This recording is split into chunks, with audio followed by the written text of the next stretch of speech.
Kami mengerti bahwa Alkitab tidak ditulis sekaligus, ini bukan kitab tunggal. Jadi bagaimana kita bisa memastikan bahwa kitab-kitab ini yang kita pegang saat ini memang yang diilhami oleh Allah?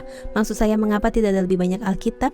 Karena kitab Ester tidak termasuk dalam manuskrip itu seperti yang dijelaskan. Apa bisa dijelaskan lebih lanjut? Ya, kitab Ester tidak ditemukan dalam manuskrip Qumran, tapi ditemukan dalam manuskrip lain.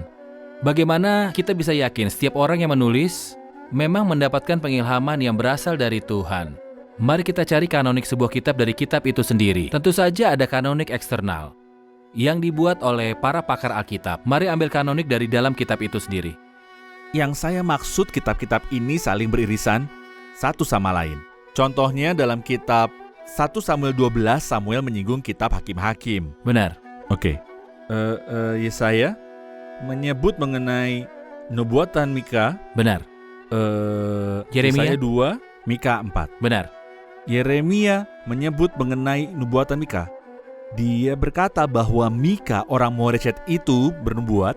Yeremia menyebut mengenai nubuatan Mika orang Moreshet. Benar. Contohnya, Daniel menyebut mengenai nubuatan dari Yeremia.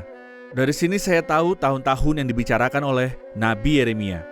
Dalam perjanjian baru, Kristus dan Rasul Paulus menyebut Nabi Yesaya.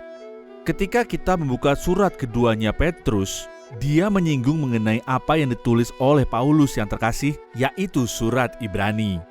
Jadi kitab-kitab ini saling beririsan. Kita akan melihat ini. Ketika membaca surat 1 Timotius 5 ayat 19 yang merujuk pada perkataan di perjanjian lama ketika Paulus mengutip sebuah nubuatan, ia merujuk pada kitab Ulangan 25 dan Lukas 10. Ia menyebut keduanya sebagai kitab suci. Ia juga menyinggung mengenai nubuatan dari Musa. Ia menyebut mengenai Lukas, sang dokter yang terkasih. Benar, di sini kita melihat adanya kanonik internal.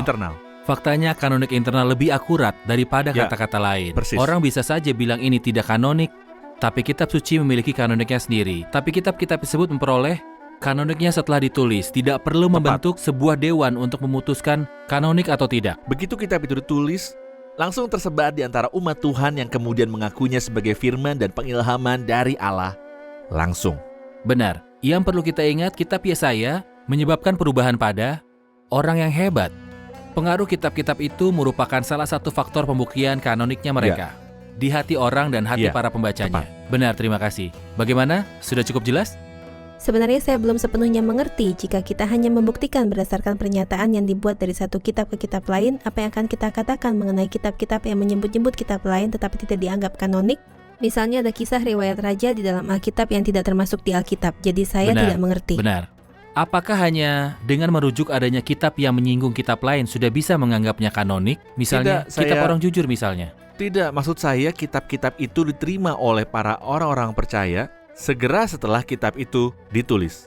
Tapi kalau ada kitab tertulis yang tidak dikanonikan, saya pikir itu berbicara dengan jelas kalau isinya bukan merupakan bagian dari pengilhaman Allah. Ya. Karena Allah tidak memelihara kitab itu, tapi Allah akan memelihara firman-Nya. Untuk selama-lamanya ya Tuhan, firman-Mu tetap teguh di surga. Jadi kitab yang sudah tidak ada lagi hari ini menjadi bukti dari tidak kanoniknya kitab itu. Kami tidak mengatakan bahwa itu adalah satu-satunya faktor yang menentukan kanonik tidaknya sebuah kitab. Ada banyak faktor lain. Ada faktor lain. Cukup banyak. Itu akan ditulis dalam teks. Betul.